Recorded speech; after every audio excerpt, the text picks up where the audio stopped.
बसा.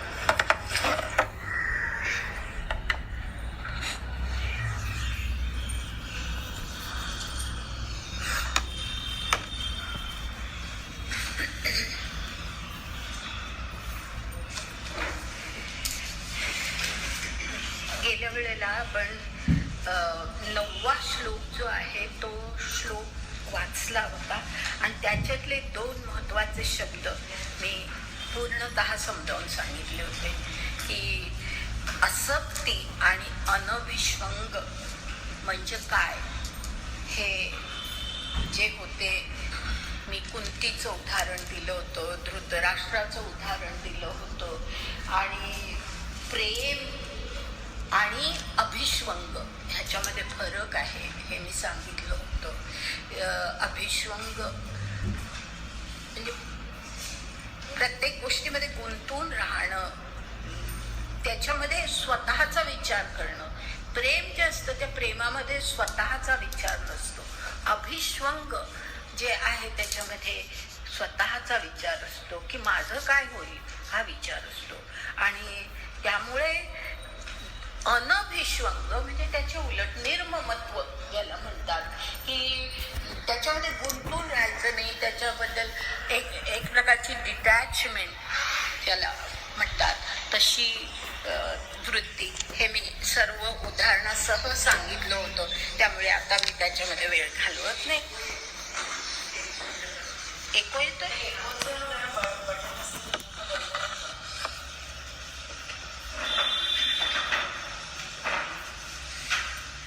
जे तिथे मागे बसतात ना तिथे लिहिलेलं आहे तेवढं कोणी एको म्हणून लिहिलं बघून आता ती काय करते ना तेवढं जरा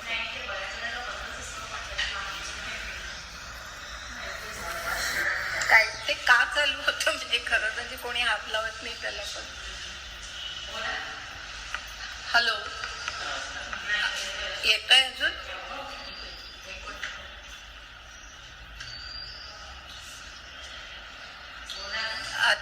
आता ऐकायला येतंय? हा, ऐकू नाहीये ना? हा, आहे अजून?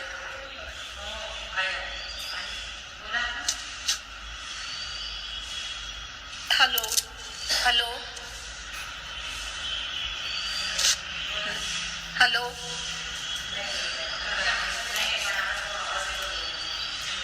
आवाज बंद झाला? येतोय ना?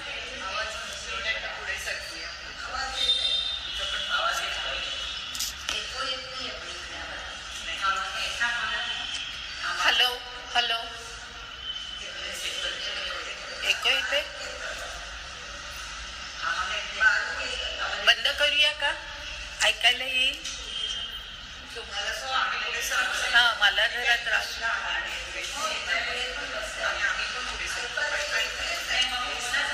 हॅलो हॅलो हॅलो, ऐकायला येतंय? नीट ऐकायला येतंय?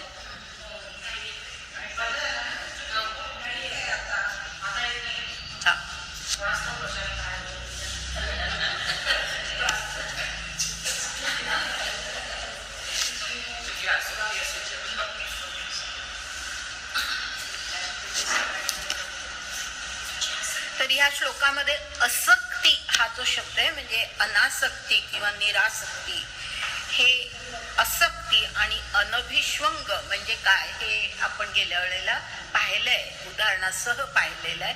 त्यामुळे आणि कशाच्या बाबतीत? पुत्र दार गृह विश्व म्हणजे पत्नी, मुलं, घर, संपत्ती ह्या बाबतीमध्ये असं निर्ममत्व आणि अनासक्ती असणं हे ज्ञानाचं लक्षण आहे असं त्यांनी म्हटलेलं आहे. आणि पुढे जे आहे नित्यमच समचित्त इष्टोनिष्टो म्हणजे इष्ट असू दे किंवा अनिष्ट घडू दे, काही अनुकूल प्रतिकूल जे काही घडतं त्या सगळ्या बाबतीमध्ये समचित्तत्व म्हणजे आपलं मन दुःखाने हे व्हायला खचायला द्यायचं नाही, सुखाने आपल्याला फार अगदी सगळं मिळालं आयुष्यामध्ये अशा प्रकार अशी वृत्ती ठेवायची नाही.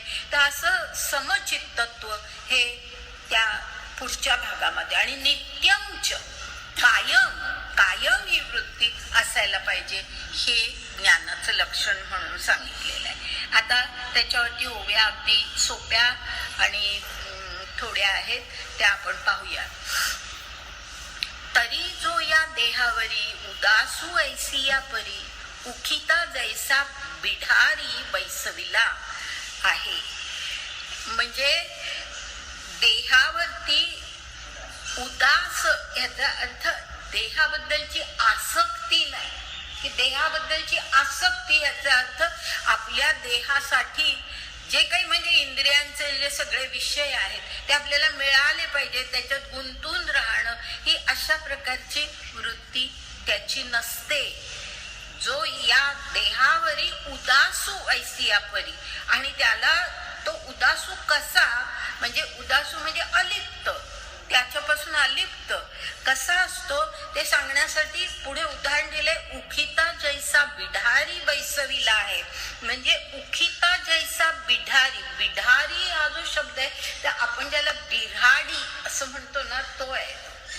बिऱ्हाडी म्हणजे आपल्या घरामध्ये आपल्या बिऱ्हाडामध्ये उखिता जैसा म्हणजे एक कोणीतरी वाटेवरनं चाललेलं आहे, आता काहीतरी अडचणी आहे, रात्र झाली आहे म्हणा, काय त्यावेळेचा काळ आहे तो, की त्याच्या पुढे आता कसं जायचं, त्याला पंचायत पडली असेल, तर असा वाटसरू जो आहे त्या वाटसरूला आपल्या बिऱ्हाडामध्ये जर आपल्या घरामध्ये आपण आसरा दिला तर तो जसा आपल्या बिऱ्हाडाविषयी अनासक्त असतो, की ते काय आपलं घर नाहीये ह्याची त्याला जाणीव असते, तसं उखिता जैसा बिढारी बैसविला आहे.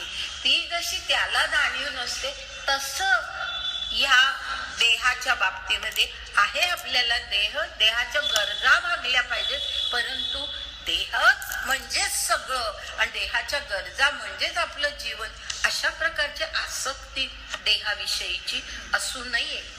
आणि असा तो ज्ञानी माणूस असा असतो. पुढे आणखी एक उदाहरण दिलंय. का झाडाची सावली वाटे जाता मिनली घरावरी तेतुली आस्था नाही. म्हणजे जाताना वाटेमध्ये एखाद्या ऊन आहे, खूप झाडाची सावली मिळाली, बरं वाटतं, जरा शांत वाटतं, पण त्या झाडाविषयी काही हेच आपलं घर म्हणून काही आपण अगदी चिपटून बसत नाही. तर असं जे आहे की त्या ती सावली तत्कालिक आहे, हे जसं म्हणजे त्याच्यावरती आस्था नसते की हे माझं आहे, हे मलाच मिळालं पाहिजे, दुसऱ्या कोणाला मिळू नये, अशा प्रकारची आस्था जशी नसते तशा प्रकारे देहाच्या बाबतीमध्ये असा अनासक्त तो असतो. आता पुढे पुन्हा सावलीचाच उल्लेख आहे, परंतु या ठिकाणी वेगळ्या अर्थी आहे बरं का.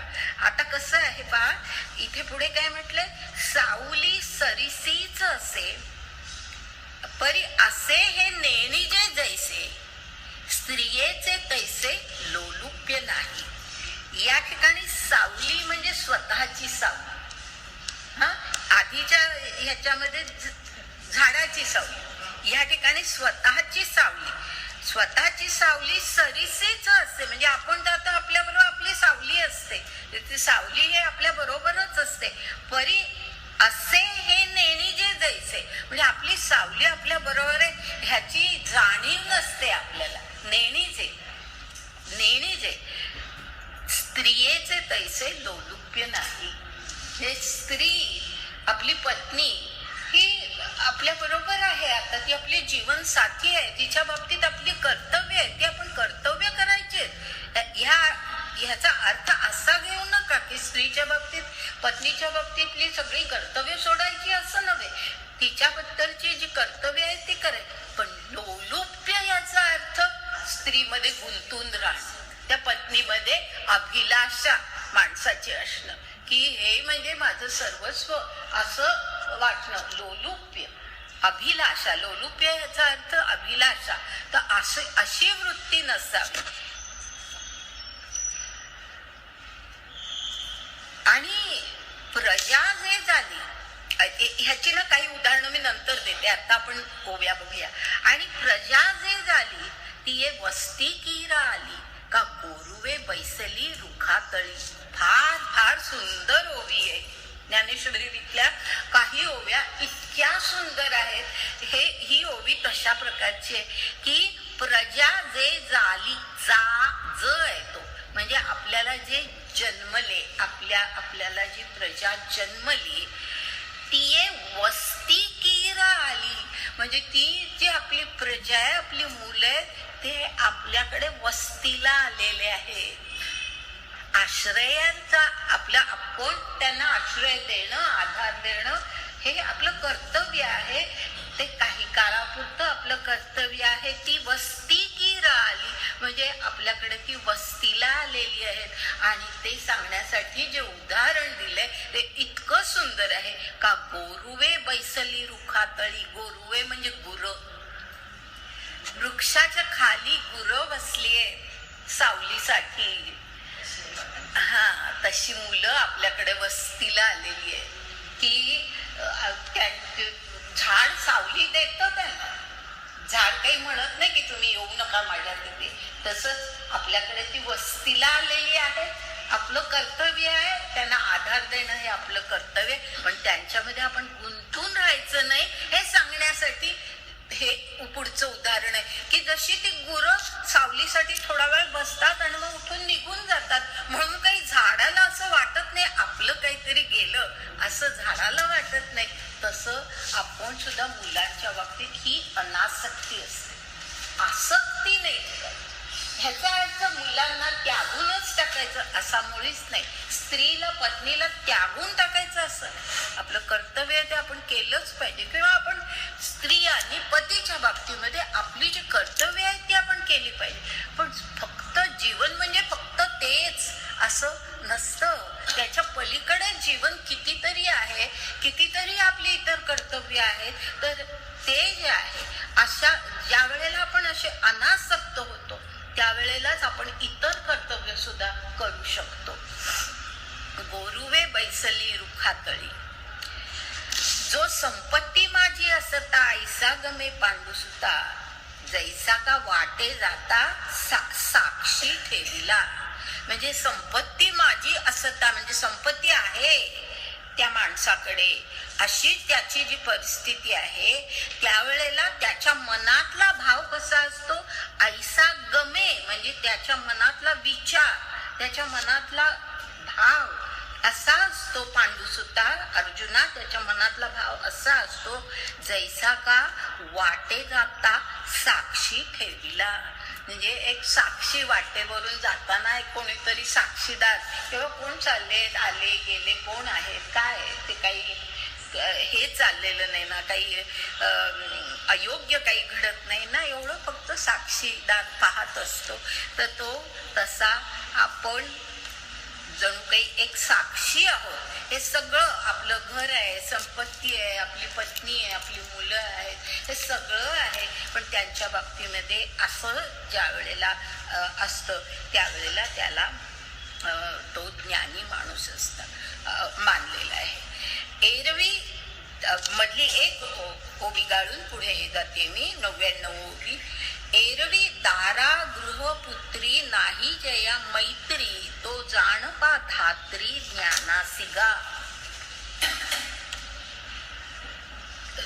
आता दारा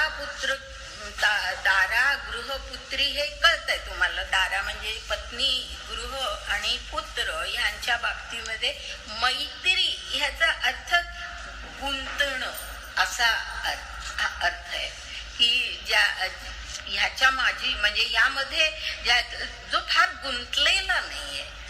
अटॅचमेंट आणि डिटॅचमेंट मी गेल्या वेळेला आपण हे शब्द पाहिले होते. तर असं अगदी फक्त ते म्हणजे आपलं जीवन असं ज्याचं नाहीये. तर असा जो गुंतलेला नाही तो जाण पा धात्री ज्ञानासी. धात्री याचा अर्थ आधार. आधार पृथ्वीला धात्री म्हणतात. याचं कारण पृथ्वी आधार देते, आपल्याला आधार देते म्हणून तिला धात्री म्हटलं जातं. तर तोच अर्थ या ठिकाणी आहे. तो जाणपा धात्री ज्ञानासी. ज्ञानाला तो आधार आहे हे ज्ञानेश्वरांची भाषा ही अशी असते की त्याला ज्ञान झालंय असं नाही म्हणत, ते ज्ञानाला तो आधार आहे, म्हणजे ज्ञान त्याच्यामुळे जगतोय या जगामध्ये, असं असं ते म्हणतात. पुढची ओवी आहे, आणि महासिंधू जैसे ग्रीष्म वर्षी सरीसे इष्टानिष्ट तैसे जयाच्या ठाई. म्हणजे महासिंधू महासागर ग्रीष्म वर्षी म्हणजे ग्रीष्म ऋतूमध्ये आणि वर्षा ऋतूमध्ये. उन्हाळ्यामध्ये ग्रीष्म ऋतू म्हणजे उन्हाळा आणि पावसाळा. ग्रीष्म वर्षी याचा अर्थ उन्हाळ्यात आणि पावसाळ्यात. सरीसे महासागर कसा असतो, सरीसे सारखा असतो की पावसाळा आहे, नद्यांचं कितीतरी पाणी सागरात जात असतं, पण म्हणून काही सागराला पूर येत नाही, नद्यांना पूर येतो. सागर जसा भरती ओटी त्याची जी होत असते ती तशीच नित्याची असते. तर ग्रीष्म आणि वर्षा ऋतूमुळे त्याच्यामध्ये काही फरक पडत नाही. त्याचप्रमाणे इष्टानिष्ट तैसे जयाच्या ठाई. कळलंच असेल की इष्ट घडो नाही तर अनिष्ट घडो, त्याच्या दृष्टीने ते दोन्ही समान असतं. का तिन्ही काळ होता त्रिधा नवे सविता, तैसा सुख दुःखी चित्ता भेदू नाही. आणखी एक उदाहरण त्यांनी दिले. तिन्ही काळ होता त्रिधा नवे सविता, म्हणजे सविता म्हणजे सूर्य. तिन्ही काळ याचा अर्थ सकाळ दुपार संध्याकाळ रात्र, हे तीन म्हणजे संध्याकाळच आपण धरू. सकाळ दुपार संध्याकाळ हे तीन काळ होत असतात, पण त्रिधा म्हणजे सूर्य आहे तो तसाच आहे. सूर्य नाही कमी जास्त होत, आपल्याला तो कमी जास्त दिसतो, याचं कारण पृथ्वी हलते म्हणून आपल्याला तो कमी जास्त दिसतो, पण सूर्य आहे तसाच आहे. म्हणजे तिन्ही काळामध्ये सूर्याच्या आकारामध्ये काही फरक पडत नाही.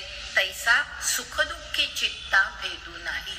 आता कळलं असेल, सुख असू दे दुःख असू दे, आपलं चित्त समचित्त, जे वरती श्लोकामध्ये समचित्त हा जो शब्द आलाय तो ते स्पष्ट करण्यासाठी ह्या ओव्या आहेत. आता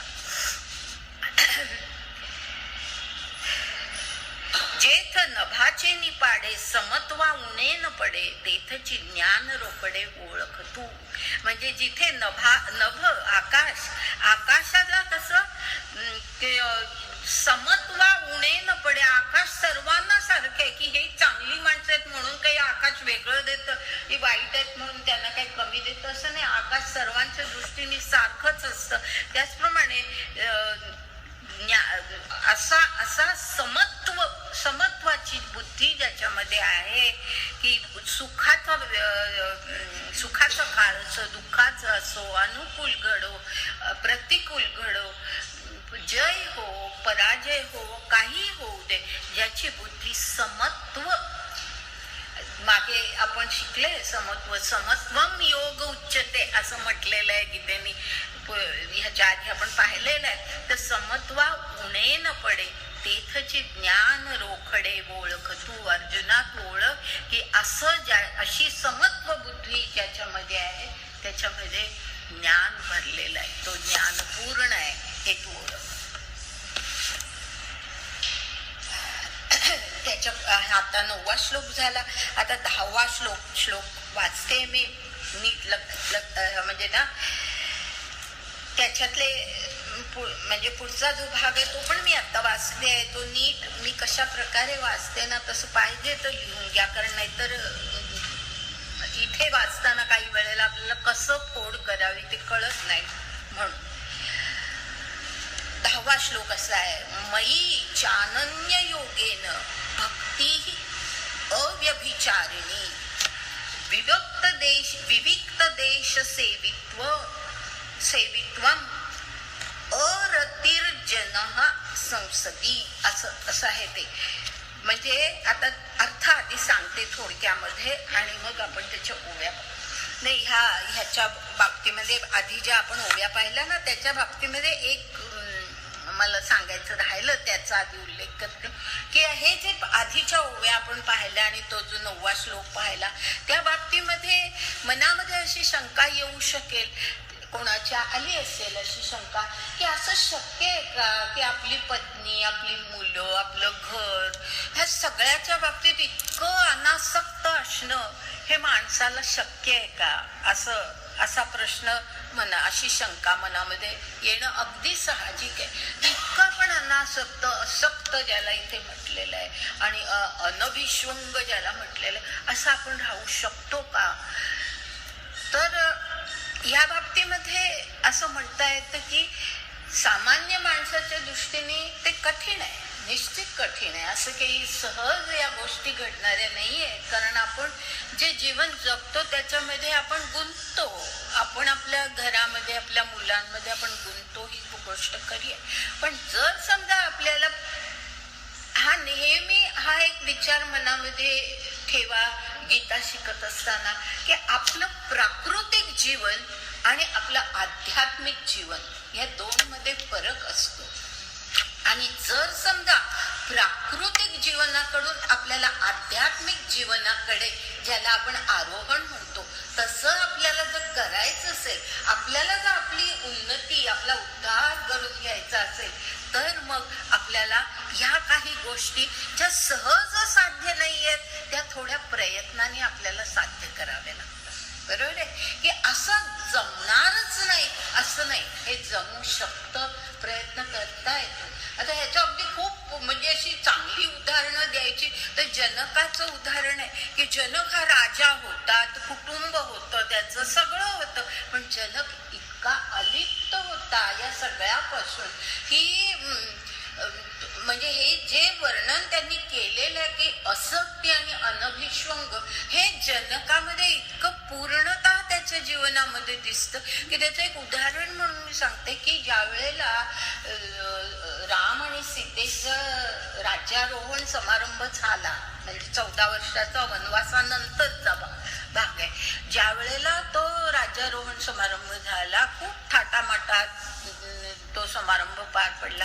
त्यासाठी जनक, सीता त्याची मुलगी होती, त्यामुळे जनक तिथे आला, त्या समारंभाला आला, आमंत्रण होतं त्याला, तो आला तिथे. परंतु थोडं ते जे काही विधी आणि तो समारंभ पार पडल्यानंतर तिथे पुढे कितीतरी सगळे पाहुणचार चाललेला होता आणि राजाचा पाहुणचार होता, तो खूप थाटमाट सगळा होता, परंतु जनक थांबला नाही. तो विधी पार पडल्यानंतर जनक, मी जेवढ्यासाठी आलो होतो तेवढं माझं कार्य झालं, आता मी माझ्या ह्याच्यात परत, असं म्हणून जनक निघाला. ही असक्ती असते. आपल्या मुलीचं वैभव बघण्यासाठी आणखीन थोडे दिवस राहावं असं सामान्य माणसाला वाटतच, ते जनकाच्या बाबतीत नव्हतं. त्याचं कारण ज्याला मी आता म्हटलं की प्राकृतिक जीवनाकडून आध्यात्मिक जीवनाकडे ज्या वेळेला माणूस त्या उंचीला, अत्यंत उंच स्थितीला पोहोचतो, त्यावेळेला हे शक्य असतं. तर त्यामुळे या गोष्टी अशक्यच आहेत असं नाही, त्यासाठी प्रयत्न करता येतो. आणि दुसरं असंही आहे की अगदी आसक्ती ह्याचा अर्थ की अगदी सगळं आपण टाकून द्यायचं अशा प्रकारची कुठे अपेक्षा नाहीये. आपल्याला जेवढं, जसं जनकाने केलं की त्या समारंभापुरता तो आला आणि निघून गेला, तेवढं आपण करू शकतो. तर अशा प्रकारे आपला उद्धार आपण करण्याचा प्रयत्न, आपली उन्नती साधण्याचा प्रयत्न आपण जर करत राहिलो तर हे शक्य होतं. आणि हे शक्य कधी होतं, त्याच्यासाठी हा पुढचा भाग आहे श्लोकातला की समचित्तत्व.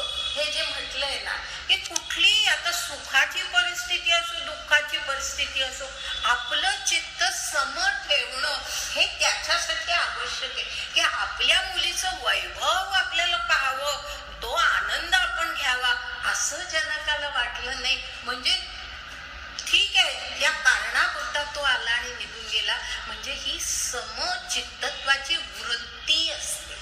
परिस्थिती कोणतीही असो, आपल्या मनामध्ये समचित्तत्व, दोन्ही परिस्थितीमध्ये चांगल्या वाईट दोन्ही परिस्थितीमध्ये समचित्तत्व आपल्याला ठेवतात जेव्हा येतं त्यावेळेला ही असक्ती आणि अनभिष्वंग हे दोन्ही साधता येतं. म्हणजे हे जे दोन या श्लोकामध्ये भाग आहेत ना ते एकमेकांशी इतके एकमेकांना पूरक आहेत, पोषक आहेत. हे असेल तर ते आहे, ते असेल तर हे आहे, असं आपण ते लक्षात घ्यायचं की ह्या गोष्टी शक्य होऊ शकतात. कारण म्हणजे काही वेळेला असं वाटतं की आपण हे आता तुकाराम आपण ऐकलं, तुकारामांनी एके ठिकाणी असं म्हटलेलं आहे की बरे झाले देवा निघाले दिवाळे, असं आपण म्हणू का सांगा?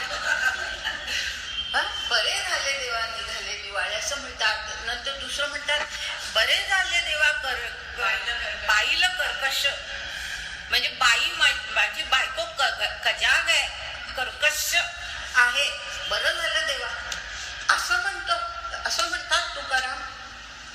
आणि त्याच्यापुढे म्हणतात की म्हणजे त्याचा हे असं आहे की हे असं होतं, जर तसं नसतं तुम्ही कदाचित त्याच्यामध्ये गुंतून राहिलो असतो, त्या स्त्रीमध्ये, त्या संसारामध्ये, त्या सगळ्या वैभवामध्ये मी कदाचित गुंतून राहिलो असतो, असं माझ्या बाबतीत घडलं असतं, बरं झालं जे झालं ते फार बरं झालं असं तुकारामांनी म्हटलंय.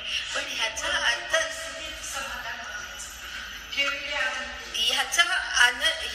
अर्थ आणखी कशा प्रकारे घ्यायचा हे लक्षात घ्या की तुकाराम आपल्याला पूर्ण कळले पाहिजे. तुकारामांचं फक्त एवढं वचनच आपण पाहिलं ना तर आपल्याला आपण फार चुकीचा कदाचित अर्थ घेण्याची शक्यता असते. आणि हे कसं म्हणजे ही परिस्थिती अशी झाली म्हणून मी त्याच्यातून बाहेर पडलो प्रपंचातून आणि मी अध्यात्माला लागलो असं तुकारामांनी जे म्हटलेलं आहे ते खरं म्हणजे तुकारामांचे हे त्या ह्याला प्रत्येक परिस्थितीला सामावून घेण्याची जी वृत्ती आहे त्यामुळे केलेले ते उद्गार आहेत. परंतु आपण जर नीट ह्या संतांचा विचार केला आणि म्हणून मी तुकारामही नीट कळले पाहिजेत आणि संतही आपल्याला सगळे नीट कळले पाहिजेत असं या अर्थाने म्हणते की ह्याच्यापेक्षा उलट परिस्थिती एकनाथांची होती. एकनाथ जे होते, एकनाथांची जी पत्नी होती गिरजाबाई, ती अत्यंत पतिव्रता, पतीच्या इच्छेप्रमाणे सगळं जीवन जगणारी अशी पतिव्रता, जराही त्याच्या बाहेर नाही अशा प्रकारची ती पतिव्रता होती. आणि गुणवंती, अत्यंत गुणवान अशी ती स्त्री होती. तरी सुद्धा एकनाथ संसारामध्ये गुंतून नाही हे आपण लक्षात घ्यायचं की परिस्थिती खूप अशी होती की दुसरा सामान्य माणूस त्याच्यामध्ये गुंतून राहिला असता, परंतु एकनाथ गुंतून राहिले नाहीत.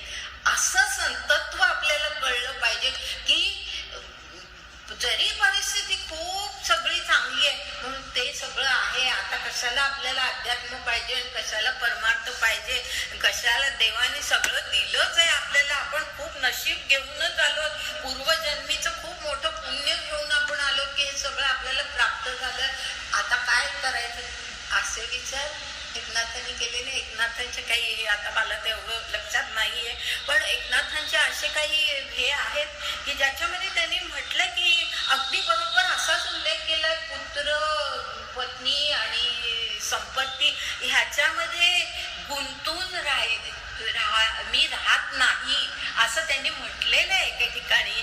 मला अगदी बरोबर शब्द आठवत नाही, पण त्याच्यामध्ये मी गुंतून राहत नाही. त्याच्यातून म्हणजे ती परिस्थिती आहे ठीक आहे, पण मी त्याच्यामध्ये गुंतून राहत नाही असं म्हणणारे एकनाथ जे आहेत ते जर आपण पाहिले आणि तुकारामांनी जरी असं म्हटलं असलं तरी सुद्धा तुकारामांचं संपूर्ण आपण चरित्र नीट लक्षात घेतलं तर आपल्याला लक्षात येतं की हे परिस्थितीमुळे हे घडत नाही, ही माणसाची वृत्ती असते, ही माणसाची मूळ वृत्ती असते की परिस्थिती कशीही असू दे, आपली जी वृत्ती असते ती वृत्ती आपल्याला चांगल्या आणि वाईट दोन्ही परिस्थितीमध्ये आपल्याला समत्वाने वागायला शिकवते. अशा प्रकारची वृत्तीच मुळी काही माणसांची असते. तसे हे संत जे आहेत तुकारामांनी जरी जरी असं म्हटलं असेल तरी सुद्धा कदाचित तसं घडलं नसतं ना, तरी तुकारामांची तुम्हाला तुकारामांच्या जीवनातला हा तर प्रसंग माहितीये की त्यांना एकदा खूप ऊस घेऊन ते येत होते. आता कोणी माणूस आपल्या घरी ते ऊस घेऊन येईल, आपल्या मुलांना बायकांना खायला घाल, हे किती आनंदाची गोष्ट आहे. त्यांना खाताना बघण्यामध्ये केवढा आनंद आहे. पण ते बैलगाडीतले ऊस बघून सगळ्या रस्त्यातली पोरं मागे लागली हव्या म्हणून आपल्याला, त्यांनी सगळे ऊस वाटून टाकले. ह्याचा अर्थ काय की सगळं होतं त्यावेळेला त्यांच्याकडे, पण ते घेऊन काही ते घरी आले नाही आपल्याच मुलांना खुश करायला. इतरांचा आनंद बघण्यातही त्यांना आनंद होता. म्हणजे ही वृत्ती आहे. तर त्यामुळे तुकाराम नीट समजावून घेतले तर आपल्याला कळतं की जरी त्यांनी ह्याच्यामध्ये अभंगामध्ये असं म्हटलं असलं तरी त्याचा अर्थ आपण नीट लक्षात घ्यायचा आहे. आणि तो अर्थ असा आहे की परिस्थिती कशी असू दे, समचित्तत्व आपलं असलं पाहिजे. हे या श्लोकामध्ये आणि या ओव्यांमध्ये आपण लक्षात घ्यायचं. आता त्याच्या पुढे आपण हा जो श्लोक आता पुढचा पाहतोय तो असा आहे, त्याच्यामध्ये पहिला जो भाग आहे, मयी चानन्य योगेन भक्ती अव्यभिचारिणी असं जे म्हटलेलं आहे, त्याच्यामध्ये दोन महत्वाच्या गोष्टींचा उल्लेख आहे. जर आपण नीट ह्याचा सखोल विचार केला ना तर या ठिकाणी ज्ञान आणि भक्ती यांचं समन्वय आहे. ज्ञान आणि भक्ती जर ही उभी खरी नीट आपण अभ्यासली ना तर आपल्या लक्षात येतं की या ठिकाणी ज्ञानदेवांनी ज्ञान आणि भक्ती कशी एकत्र असते ते या ठिकाणी सांगितलेलं आहे. भक्तियोग आपण आधी पाहिलेला आहे, पण ह्या ठिकाणी पहा कसं म्हटलेलं आहे, मयी चानन्य योगेनं असं म्हटलंय. आता ही अनन्य योग माझ्यावरती, म्हणजे आता ईश्वराच्या कृष्णाच्या मुखातून ईश्वर बोलतोय आपल्या अर्जुनाची, तर माझ्यावरती अनन्यपणे जो युक्त झालेला आहे, अनन्य योग याचा अर्थ अनन्यपणे जो युक्त झालेला आहे. अनन्य ह्याचा अर्थ तसा की दुसऱ्या कोणाचा तो विचार करतच नाही, फक्त ते जे सर्वश्रेष्ठ तत्व आहे मयी, ह्याचा अर्थ या ठिकाणी कृष्ण नव्हे, या ठिकाणी विष्णूही नव्हे, या ठिकाणी जो अर्थ येतो म्हणजे ते परब्रह्म. परब्रह्म. पण गीतेमध्ये अनेक ठिकाणी हा उल्लेख आहे की मी ब्रह्म आहे, हे कृष्णाने अनेक ठिकाणी सांगितलेलं आहे. तर मयी जे हा शब्द आहे तो शब्द अशा अर्थाने वापरलेला आहे की मयी म्हणजे ते जे परब्रह्म आहे, परमात्मा म्हणा, पुरुषोत्तम म्हणा, काही त्याला तुम्ही म्हणा, तर तो जो आहे त्याच्याशी अनन्यपणे युक्त. अनन्य म्हणजे दुसऱ्या कशाचा विचार नाही की हा शिव, मग आम्ही शिवाची भक्ती करणार, हा ही देवी, आम्ही देवीची भक्ती करणार, असं नाही. अनन्य भक्ती कोणावरती, तर ते जे सर्वश्रेष्ठ ऍब्सोल्यूट पॉवर ज्याला म्हणतात, जे त्याला तुम्ही ब्रह्म म्हणा, तुम्ही त्याला अल्लाह म्हणा, त्याला तुम्ही गॉड म्हणा, काही म्हणा, ही नावं आपण माणसांनी दिलेली आहेत, पण ती शक्ती एकमेव अशी शक्ती आहे. त्या एकमेव शक्तीवरती अनन्यपणे युक्त होणं, जोडलं जाणं, अनन्यपणे योग साधणं, युक्त होणं म्हणजे जोडलं जाणं. इतर कुठले देव जे आपण म्हणतो ते नव्हे, या ठिकाणी असा उल्लेख आहे अनन्य योग. आणि हे आहे, हे ज्ञान आहे. लक्षात घ्या, हा ज्ञानाचा भाग आहे की आपल्याला ज्या वेळेला असं ज्ञान होतं की एक सर्वश्रेष्ठ कोणीतरी शक्ती आहे, हे ज्ञान ज्या वेळेला आपल्याला होतं त्याच वेळेला आपण हे बाकीचं सगळं सोडून आपण फक्त त्या सर्वश्रेष्ठ शक्तीशी युक्त होतो. तर म्हणून हा ज्ञानाचा भाग आहे. जे मी मगाशी म्हटलं की ह्या दोन ह्याच्यामध्ये ज्ञान आणि भक्ती हे दोन्ही कसं एकत्र आणलेलं आहे, ते अशा प्रकारे आणले की हा पहिला भाग आहे, हा ज्ञान दाखवणारा भाग आहे. आणि पुढचं जे आहे ते भक्ती अव्यभिचारिणी असली पाहिजे? अव्यभिचारिणी. व्यभिचार याचा अर्थ एकाला सोडून दुसऱ्या पत्करणं म्हणजे व्यभिचार, म्हणजे व्यभिचार. तर अव्यभिचार त्याच्या बरोबर उलट. एक म्हणजे एकाशीच एकनिष्ठ असणं हा अव्यभिचार. बरोबर आहे? अव्यभिचार याचा अर्थ एकनिष्ठता. जे काही आपण पत्करलेलं आहे त्याच्याशी एकनिष्ठ असणं म्हणजे अव्यभिचार. अशी भक्ती. आणि व्यभिचारी भक्ती मी आत्ता त्याचं फारसं हे करत नाही, कारण ज्या वेळेला आपण अज्ञानाची लक्षणं म्हणून जी ज्ञानदेवानी दिलेली आहेत ना, त्याच्यामध्ये ह्याचं फार सुंदर वर्णन त्यांनी केलंय. त्यावेळेला आपण ते पाहू की व्यभिचारी भक्ती कशी असते. हे येणारच आहे आता पुढच्या तासाला कदाचित ते होईल. तर म्हणून ती व्यभिचारिणी भक्ती वेगळी आणि अव्यभिचारिणी म्हणजे एकाशीच एकनिष्ठ. आणि ते कोणाशी? तर तो जे सर्वश्रेष्ठ शक्ती आहे त्याच्याशी एकनिष्ठ असणं. म्हणजेच या ठिकाणी हे ज्ञान आणि भक्ती एकत्र करून त्याचा समन्वय करून अद्वैताची कल्पना त्या ठिकाणी स्पष्ट केली. अनन्य होणं, अव्यभिचार म्हणजेच अद्वैत. अद्वैतातच हे साधू शकतं. अद्वैतातच हे साधू शकतं. अद्वैत की त्या ईश्वराशी, ते त्याला तुम्ही कुठल्याही नावाने हे करा, पण त्या ईश्वराशी ज्या वेळेला तुम्ही अनन्य होता, दुसऱ्या कोणाचा तुम्ही विचारच करत नाही, इतका तुम्ही त्याच्याशी एकरूप होता, त्यावेळेला तुम्ही अद्वैत साधता. त्याच्याशी एकरूप होऊन जाता. एकनिष्ठता इतकी पराकोटीची असते की त्याच्याशी तुम्ही एकरूप होऊन जाता. ते अद्वैत आहे. आणि अद्वैत एकदा साधलं की व्यभिचार अशक्य असतो. बरोबर आहे ना? अद्वैत तुम्ही एकदा का त्या सर्वश्रेष्ठ शक्तीशी एकरूप झाला की व्यभिचारी भक्ती तुम्हाला अशक्यच आहे की आज हा देव, मग उद्या तो देव, मग परवा तो देव, मग हा जागृत देव, तो अरे जागृत सगळा ईश्वर जागृतच आहे.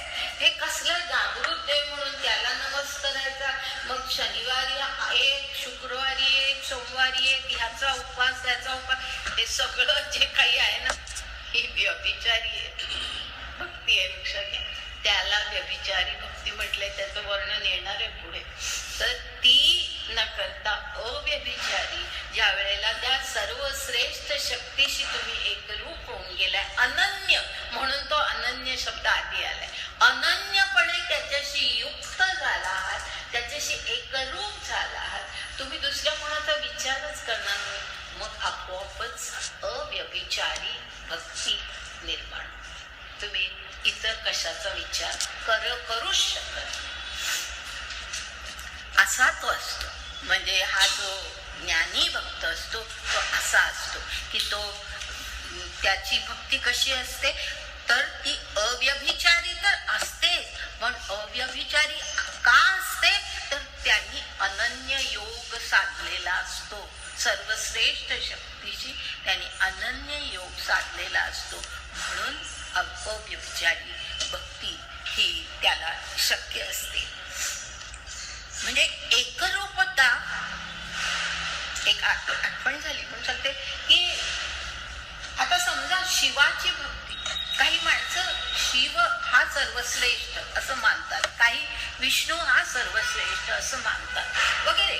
तर आता समजा शिवाची भक्ती म्हणजे सर्वश्रेष्ठ शक्ती म्हणून तुम्ही शिवाला जर समजा हे करत असाल तर ती भक्ती कशी असली पाहिजे, अनन्य भक्ती कशी असली पाहिजे, तर त्याचं एक हे आहे, शिवो भूत्वा शिवम यजेत असं म्हटलं जातं. शिवो भूत्वा म्हणजे तुम्ही स्वतः शिव होऊन शिवाची यजेत म्हणजे त्याची हे करता, भक्ती करता, पूजा प्रार्थना जे काही करता ते शिवच होता तुम्ही. इतकी एक रूपता, इतकी म्हणजे अद्वैत हा शब्द तुम्ही मगाशी वापरला तो म्हणून शिवो भूत्वा शिवम यजेत असं म्हटलं जातं. इतक्या प्रकारचे एक रूपता ज्या वेळेला असते. आणि ह्याचं एक फार सुंदर उदाहरण आठवलं म्हणून सांगतो की रामकृष्ण परमहंस हे आपल्याला माहिती आहे की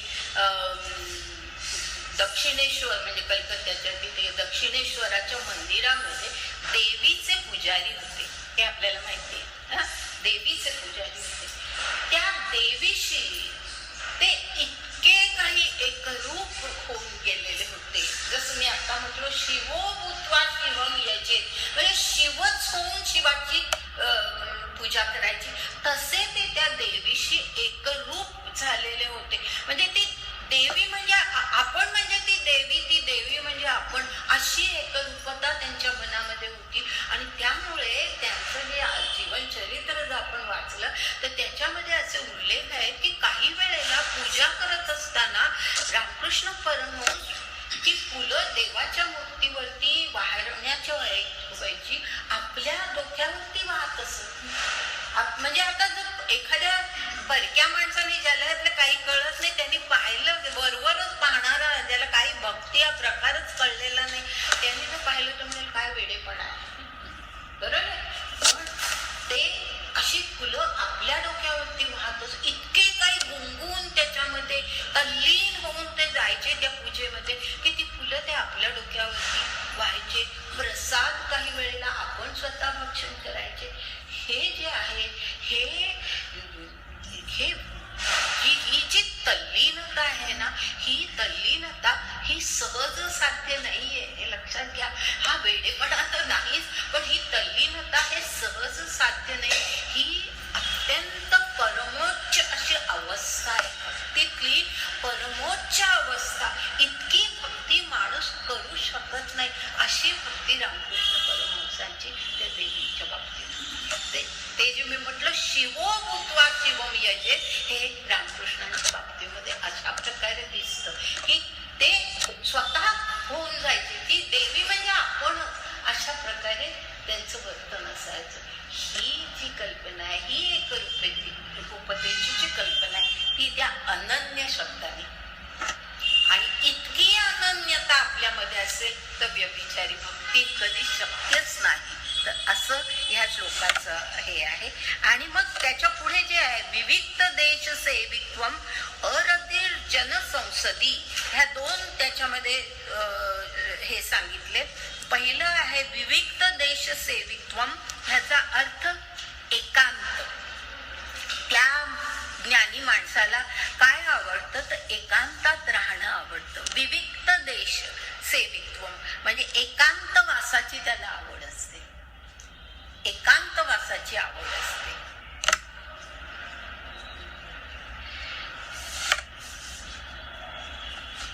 आणि एकांत वासाची आवड म्हणजे एकांत आणि एकटेपणा त्यामध्ये महत् अंतर आहे, लक्षात घ्या. आपल्या सामान्य माणसांना एकटेपणा जाणवतो, एकटं आपण घरात असलं की एकटेपणा जाणवतो, तो म्हणजे एकांत नव्हे. एकांत याचा अर्थ की तो जो एकांत आहे त्याच्यामध्ये मी आणि तो ईश्वर, या पलीकडे काही जगच नाही, अशा प्रकारचा तो एकांत असतो. आणि असा एकांताचा ज्या वेळेला एकटेपणा होतो ना, तो एकटेपणा माणसाला सहन होत नाही, बरोबर आहे. आणि म्हणून ह्याची एकांत वासाची किंवा ह्याची कोठडीमध्ये शिक्षा देतात काही वेळेला गुन्हेगाराला, कारण ते सहन होत नाही, माणूस वेडा होतो. असं एकटं काही नाही, कुठला शब्द ऐकायला येत नाही, हे ज्या वेळेला होतं कायम, त्यावेळेला माणूस वेडा होऊ शकतो, इतकी परिस्थिती असते. पण जो माणूस ह्या आध्यात्मिक मार्गाला लागलेला आहे त्याला तो एकांतच हवा असतो. ह्याचं अत्यंत उत्तम उदाहरण म्हणजे श्री अरविंद ज्या वेळेला 1 वर्षभर अलीपूरच्या तुरुंगामध्ये त्यांना ठेवलेलं होतं, ज्या कारणासाठी ठेवलं होतं ते कारण तर सिद्ध झालं नाही. 1 वर्षानंतर त्यांना त्यांची सुटका झाली, पण तो जो एक वर्षाचा त्यांच्या आयुष्यातला काळ आहे तो त्यांच्या आयुष्यातला सर्वात महान काळ आहे असं म्हणावं लागतं. कारण त्या काळामध्ये जी साधना त्यांनी केली ती साधना त्यांना फार उंचीला घेऊन गेली. म्हणजे ज्याला आपण आरोहण म्हणतो त्या आरोहणाची आत्यंतिक उंची, म्हणजे ज्याला त्यांनी सुपर माइंड वगैरे म्हटलेलं आहे, ते सुपर माइंड म्हणा किंवा ओव्हर माइंड, म्हणजे काय मला तर मराठी एकदम शब्द आठवेना, पण त्या अवस्थेला ते पोचलेले होते. त्या अलीपूरच्या जेलमध्ये, म्हणजे पॉंडेचेरीला ते गेलेले नव्हते, त्या पूर्वीचा तो काळ आहे. तर एकांत हा अशा योग साधना करणाऱ्या माणसाला हा अत्यंत प्रिय असा काळ असतो. तर असा एकांताचा काळ ह्या ज्ञानी माणसाला आवडतो. तर एकांत ही त्याची गरज असते, तेव्हाच त्याला बरं वाटतं. आणि आपलं बरोबर उलट असतं की एकटेपणा इतका असह्य होतो की काहीतरी आवाज यावा म्हणून टीव्ही लावा. बरोबर आहे ना, की टीव्ही लावला की निदान काहीतरी आवाज तरी येतो, आपल्याला एकटेपणा नको असं वाटतं. म्हणजे आपण ह्याच्या पलीकडे कुठेतरी फारच प्राकृतिक जीवन आपण जगतो. एकांत हे या आध्यात्मिक जीवनामध्ये जे प्रगती करण्याचा प्रयत्न करतात त्यांना निश्चित एकांत हा खूप आवश्यकही असतो, सहाय्यक असतो आणि त्यांना प्रिय असतो. तर असा हा एकांताचा काळ विविक्त देश सेवित्वम असं म्हटलंय. त्याचा अर्थ हा त्यांना ती आवड आहे, मनातून त्यांना इच्छा की आपल्याला एकांतात राहायला मिळावं. आणि पुढचं जे आहे की अरती जनसंसदी, जनसंसदी ह्याचा अर्थ जनसंपर्क. जनसंपर्क म्हणजे खूप माणसं आहेत, आजूबाजूला गडबड चाललीये सगळं, मग त्याच्यात बरं वाटतं अशी आपली वृत्ती असते. काहीतरी चाललंय गडबड, सगळी ही माणसं आली ती आली आहेत, बोलतायत हसतायत, ह्याच्यामध्ये आपल्याला बरं वाटतं. हे जनसंपर्क आपल्याला हवा असतो. पण ही आध्यात्मिक क्षेत्रातली जी माणसं आहेत त्यांना, जी ज्ञानी माणसं आहेत त्या ज्ञानी माणसांना ते नको असतं. अरती म्हणजे ते रमत नाही, ते त्या जनसंपर्कामध्ये रमत नाही, त्यांना नको असतं, ते नकोय. शांतपणे त्यांना राहणं त्यांना आवश्यक वाटतं असं त्या श्लोकामध्ये आहे. आता हे आपण ओव्या ज्या आहेत त्या बरोबर आपण घेऊ शकू पहा, कारण आता इतकं त्याचं व्यवस्थित स्पष्टीकरण झालेलं आहे. पुढे ओव्या सुरू करू आपण.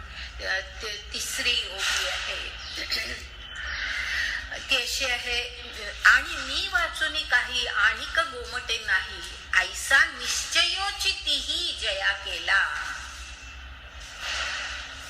मी वाचुनी म्हणजे मी ह्याचा अर्थ या ठिकाणी परमेश्वर, परमात्मा, परब्रह्म, सर्वश्रेष्ठ जी शक्ती आहे त्या अर्थाने. कारण श्रीकृष्णाच्या मुखातून तो परमेश्वर बोलतो आहे.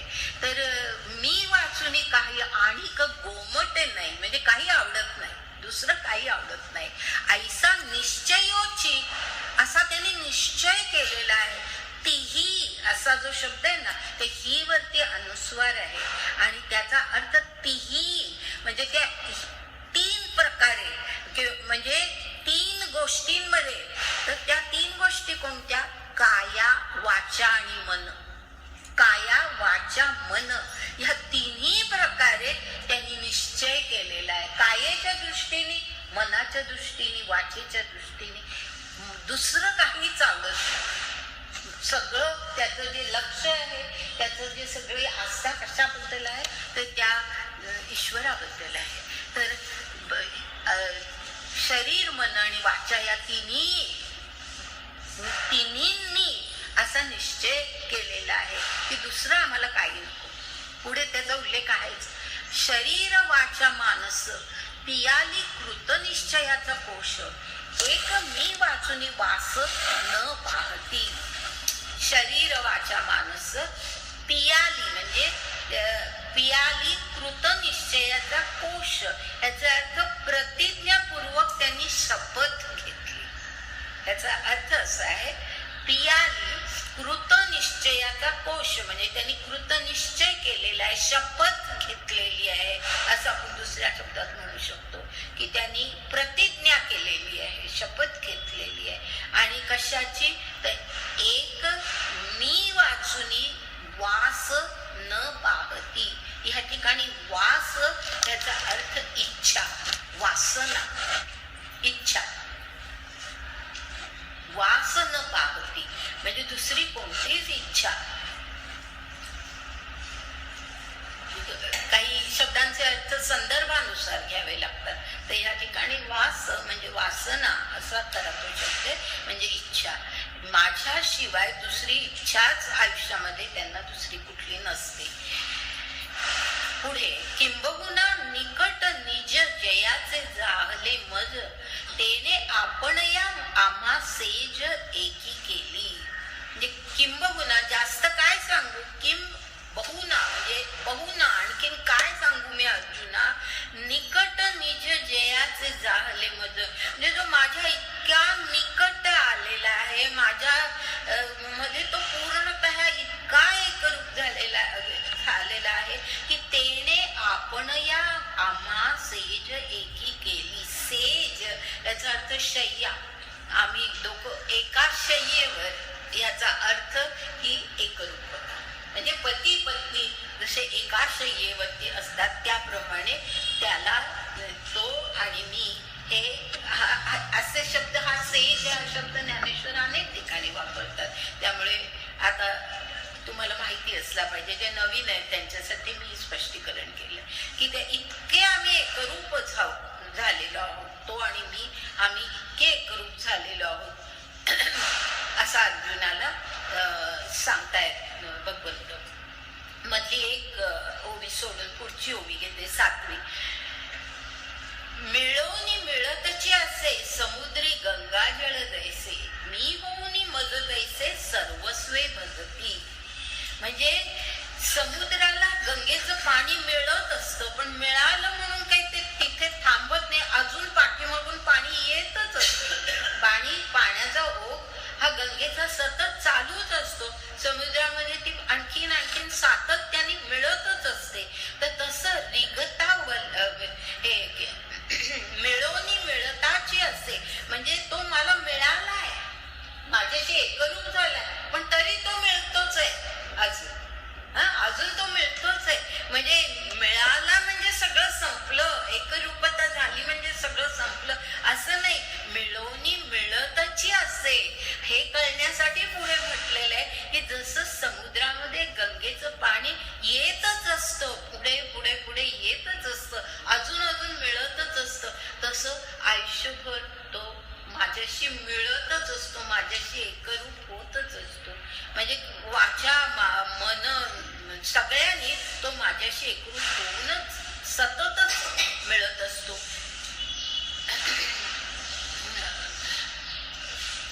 मी होऊनी मज तैसे सर्वस्वे भजती म्हणजे तो मीच होतो, माझं म्हणजे तो माझ्याशी एकरूप होतो, तो मीच होऊन जातो, पण तरी सुद्धा सर्वस्वे भजती म्हणजे मिळूनी पुन्हा तो मिळतो. ह्याचा अर्थ स्पष्ट करण्यासाठी हे पुढे दिलेलं आहे की तो मला मिळाला आहे, माझ्याशी एकरूप झालाय, पण तरी सुद्धा तो माझ्यावर प्रेम सातत्याने करतोय. मज तैसे सर्वस्वे भजती. भज ह्याचा अर्थ प्रेम करणे. आपण भजन असं जे म्हणतो ते भजन ही कल्पना खरं म्हणजे मुळात तशी आहे की भजन ह्याचा अर्थ त्या ईश्वराचं सातत्याने चिंतन करणं, ही खरी भजनाची कल्पना आहे. आपण लौकिकामध्ये तसा अर्थ घेत नाही. भजन ह्याला फार वेगळाच अर्थ निर्माण झालेला आहे. परंतु ह्या ठिकाणी जे म्हटलंय भजती ह्याचा अर्थ असा आहे की तो मला मिळाला आहे, माझ्याशी एकरूप झालाय, पण तरी सुद्धा माझ्याशी सर्वस्वानी तो प्रेम करतो, मला भजतच असतो. याचा आणखीन पुढे आणखीन एकदा उल्लेख आहे. पै पाणी मधली एक ओवी गाळा, पुढचं 9वी ओवी घेते मी. पै पाणीयाची भूमिके पाणी तळपे कौतुके ते लहरी म्हणती लौकिके एरवी ते पाणी. म्हणजे पाण्यावरती लाटा येतात, तरंग येतात,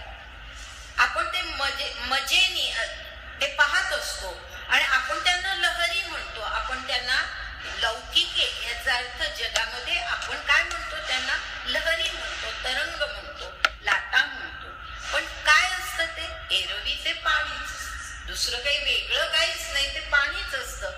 म्हणजे तसा तो आहे की तो माझ्याशी मिळालाय पण तरी सुद्धा तो म्हणजे माझ्याशी पूर्ण एकरूप झालाय. मी आणि तो आता वेगळा नाही. पाणी आणि त्या तरंग हे जसे वेगळे नाही, ते पाणीच आहे. तरंग म्हणजे सुद्धा जसे पाणी आहे तसा तो म्हणजेच मी, अशी आमची अवस्था झालेली आहे. जो पुढची ओवी, जो अनन्य या परी मी जाहलाही मातेवरी, तोची तो मूर्तधारी ज्ञान पैका. अशा प्रकारे जो अनन्य झालेला आहे, अनन्य यापरी मी जाहलाही माते वरी, ह्याचा अर्थ नीट लक्षात घ्या. माते वरी ह्याचा अर्थ असा आहे की तो मला, माझ्यावर तो प्रेम करत असतो, माझं भजन करत असतो, माझ्या आराधना माझी तो करत असतो, या अर्थाने भजन करत असतो. या अर्थाने तो वरी शब्द आहे. वरी, माते वरी, मला तो माझ्याशी एकरूप होऊन सुद्धा तो माझं भजन करतच असतो, माझ्यावर तो प्रेम करतच असतो.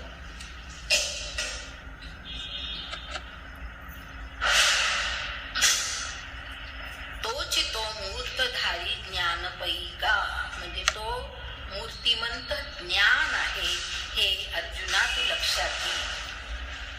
अशा प्रकारची एक ओवी मागे आली होती, खूप मागे, कधीतरी मला ती आठवते म्हणून मी या ठिकाणी लिहिली आहे ती, की बघा मी सांगितल्यानंतर तुम्हाला आठवेल कदाचित.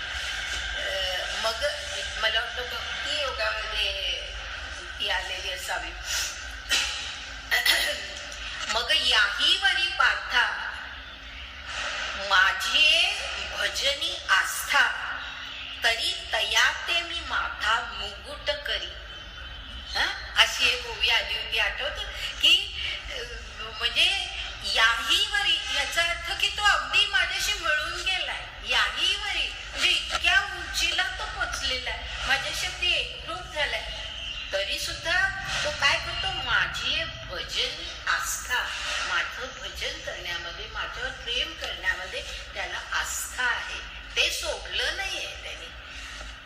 तरी तया ते मी माथा मुकुट करी, माझ्या असा जो भक्त आहे, बरं भक्ती योगातच आहे, तर असा जो भक्त आहे त्या भक्ताला मी माझ्या माथ्यावरचा मुकुट करतो, असं त्या ठिकाणी ज्ञानदेवांनी म्हटलेलं आहे. म्हणजे श्रीकृष्ण अर्जुनाला अशा शब्दांमध्ये सांगतो. तेच ह्या ठिकाणी आहे की मी जाहलाही माते बरी, हा जो शब्द आहे, हे जे शब्द आहे त्याच्यामध्ये बरोबर तो आहे. ते मी जाहलाही म्हणजे तो माझ्याशी एकरूप झालाय, तरी माते वरी म्हणजे माझं भजन करतो, माझ्यावर प्रीती करतो, तो मला विसरला नाही. तोची तो मूर्तधारी ज्ञान का, तो मूर्तिमंत ज्ञान आहे. आणि पुढे, आणि तीर्थे धौते तटे तपोवने चोखटे, आवडती कपाटे बसवू जया. म्हणजे आता हे जे आहे ना, त्यांनी जे ह्या श्लोकामध्ये जे म्हटलेलं आहे, विविक्त देश सेविकम अरतिर्जन संसदी, त्याच्यासाठी ह्या ओव्या आहेत. आता पुढच्या, त्याला काय आवडतं तर तीर्थस्थान त्याला आवडतात. धौते तटे ह्याचा अर्थ समुद्र किनारे किंवा नदीचे शांत असे किनारे, ते त्याला आवडतात. धौते ह्याचा अर्थ पाण्याचे किनारे, समुद्राचे किंवा नद्यांचे शांत अशा जागा किनाऱ्याच्या, त्या त्याला आवडतात. तपोवने चोखटे म्हणजे अगदी शुद्ध अशी तपोवन त्याला आवडतात. आवडती कपाटे, कपाटे असं जे म्हटलंय ना, त्याचा अर्थ गुहा, गुहा म्हणजे कपाटे असं काय म्हटलंय की डोंगराच्या आतमध्ये ती जागा असते ना, म्हणून त्याला कपाटे म्हटलेले. कपाट म्हणजे गुहा. तर अशा ज्या जागा असतात शांत, त्याला एकांत आवडतो, त्यामुळे अशा या शांत जागा त्याला वसवू जया म्हणजे त्या ठिकाणी त्याला राहायला आवडतं. पुढे शैल कक्षांची कुहरे जळाशय परिसरे अधिष्ठी जो आदरे नगरा न ये. म्हणजे शैल कक्ष म्हणजे डोंगरांचे कडे त्यातली कुहरे म्हणजे पुन्हा गुहा, डोंगरांमधल्या गुहा, जळाशय परिसरे म्हणजे पुन्हा तेच आहे, दवटे तटे जे म्हटलंय तसंच आहे, जलाशयांची परिसर शांत. आणि अधिष्ठी जो आदरे म्हणजे त्या ठिकाणी तो राहतो, अत्यंत मनापासून त्याला त्या ठिकाणी राहायला आवडतं. नगरा न ये, कारण नगर म्हणजे जनसंपर्क त्याला तो नको असतो, जनसंपर्क त्याला नको असतो, म्हणून तो नगरा न ये. बहु एकांतावरी प्रीती जया जनपदावरी खंती जाण मनुष्यकारी मूर्ती ज्ञानाची तो. एकांतावरी त्याची प्रीती, त्याला जनसंपर्क नको असतो, खंत वाटते त्याबद्दल, असा जो असतो तो मनुष्यकारे मूर्ती ज्ञानाची, म्हणजे मनुष्य देहातली ज्ञानाची तो मूर्ती आहे असं तू समज. पुढे थोडस घेते मी. आणि काही पुढे ती चिन्हेगा सुमती ज्ञानाची ये निरुती लागी सांगू. आणखी थोडी ज्ञानाची चिन्ह मी तुला सांगतो.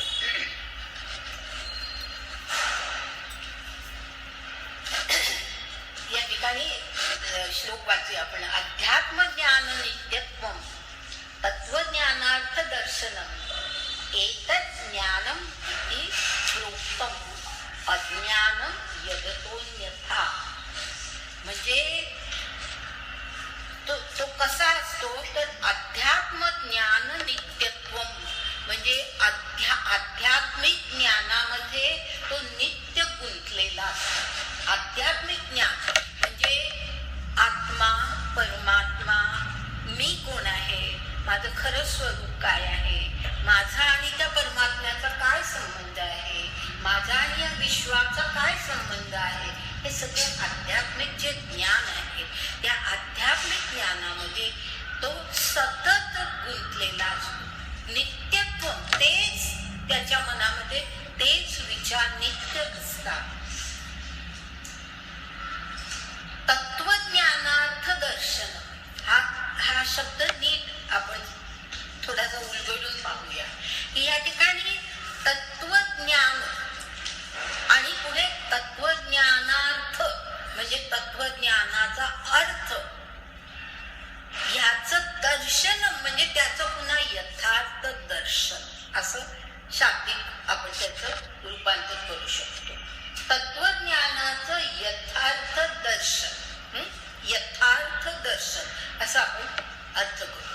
पण त्यातला जो तत्वज्ञान हा जो शब्द आहे ना तो आधी मुळात आपल्याला कळलं पाहिजे. आपण तत्वज्ञान हा शब्द खूप सहजपणे वापरतो, परंतु तत्वज्ञान हा जो शब्द आहे त्याच्यामध्ये फार महत्वाचे काही शब्द आहेत आणि ते शब्द आपण नीट समजले आपल्याला तत्वज्ञान म्हणजे काय, त्याचा अर्थ म्हणजे काय आणि त्याचं खरं यथार्थ दर्शन म्हणजे काय हे आपल्याला कळेल.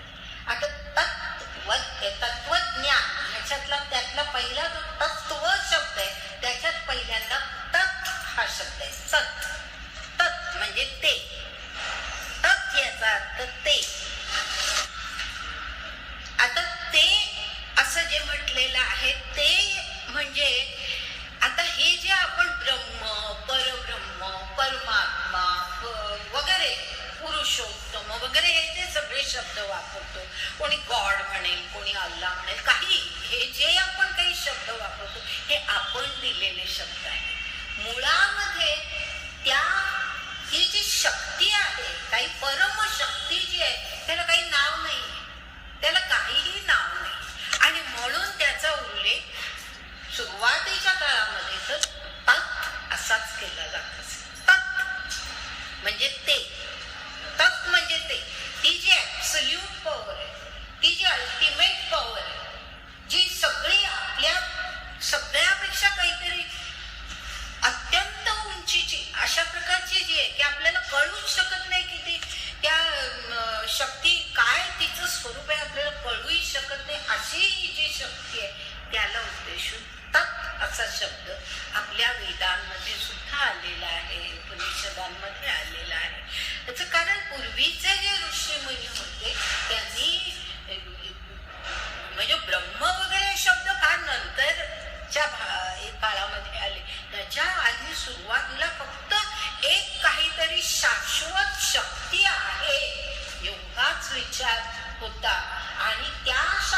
शक्तीचा आपल्याशी काय संबंध आहे ह्याचं संशोधन त्या काळामध्ये केलं जात होतं.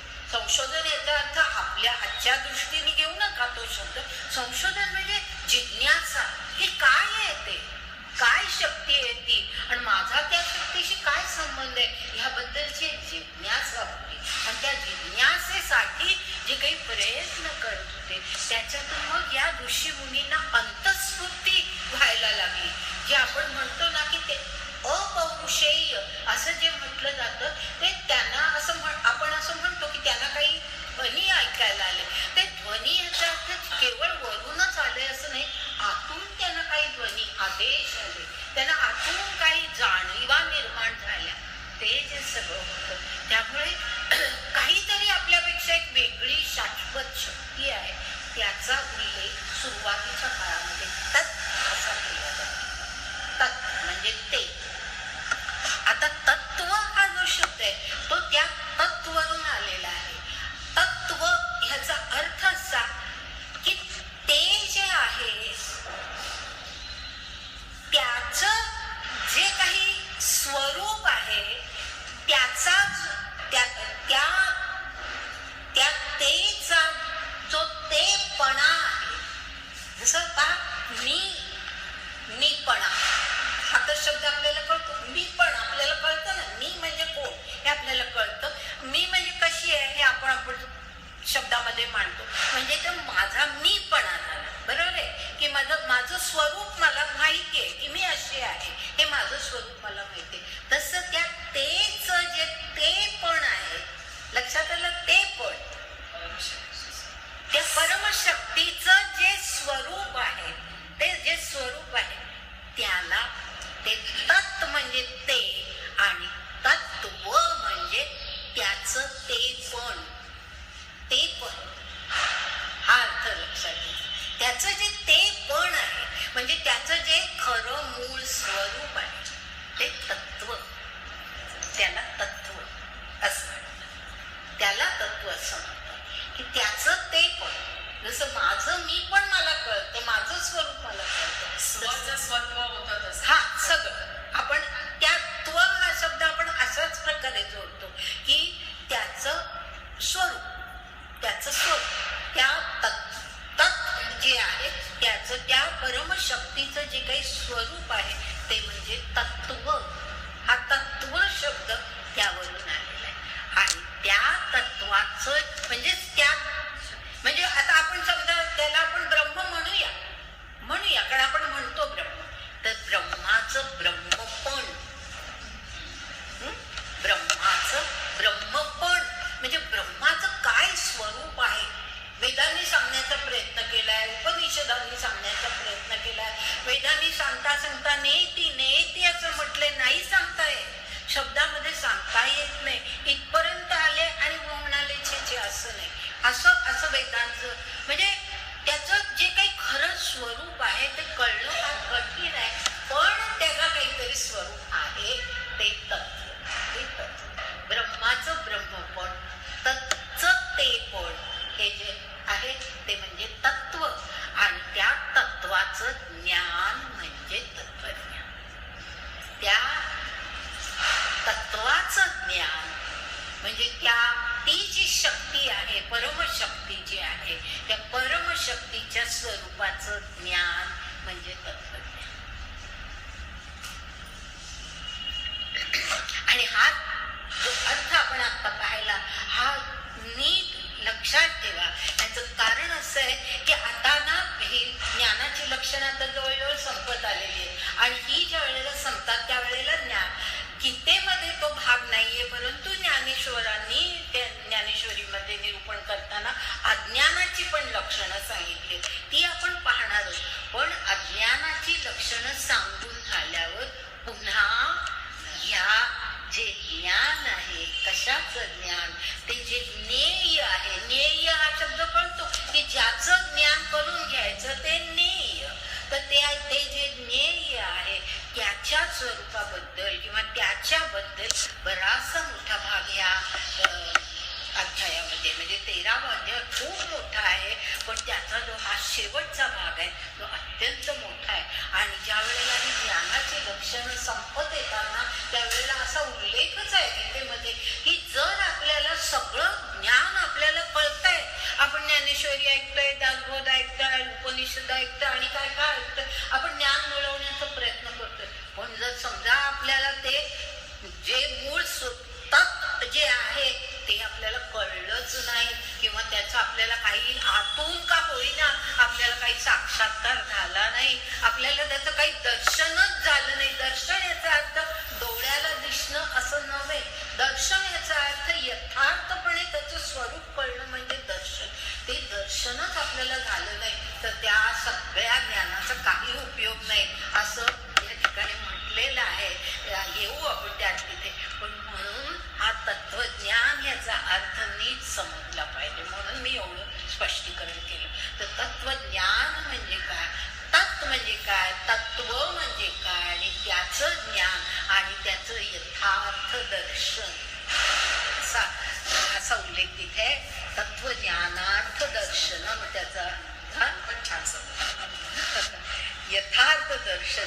आणि मग पुढे म्हटले एतत् ज्ञानम इति ह्याला प्रोक्तम, म्हणजे याला ज्ञान असं म्हटलं जातं. प्रोक्तम म्हणजे जे ज्ञानी माणसं आहेत, विद्वान जे आहेत ते याला ज्ञान म्हणतात, ह्याला ज्ञान म्हणतात. आणि अज्ञानम यदतोन्यथा, अन्यथा म्हणजे बाकीचं जे सगळं आहे ते अज्ञान, बाकीचं जे सगळं आहे म्हणजे आपण ज्याला ज्ञान म्हणतो ते अज्ञान आहे आणि आपल्याला जे कळलेलंच नसतं ते ज्ञान आहे. हे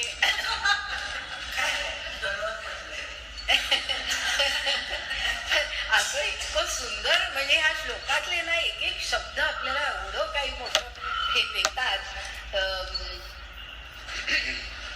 आता आपण आज इथे थांबूया, ओव्या काही घ्यायच्या आहेत त्या आता पुढच्या वेळेला घेऊ आणि पुढच्या वेळेला ज्ञानाची लक्षणं संपून आपण अज्ञानाकडे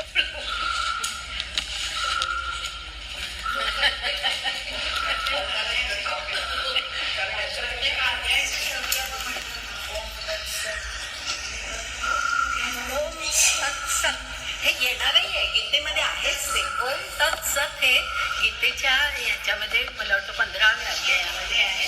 हा, ओम तत्सत. आणि तत्त्वम असि हे तर तुम्ही ऐकलं तर तत्त्वम असि असं म्हणतो, म्हणजे ते तू आहेस.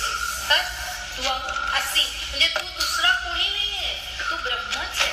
तत्त्वम असि असं आपण म्हणतो. किंवा सोहम हा सुद्धा शब्द तसाच आहे. सहा असं म्हटलंय त्या ठिकाणी, सहा अहम म्हणजे ते जे आहे तिथे ब्रह्म म्हटलेलंच नाही, सहा म्हणजे ते जे आहे ते मी आहे. हे जे शब्द त्याच्यावरून आहे.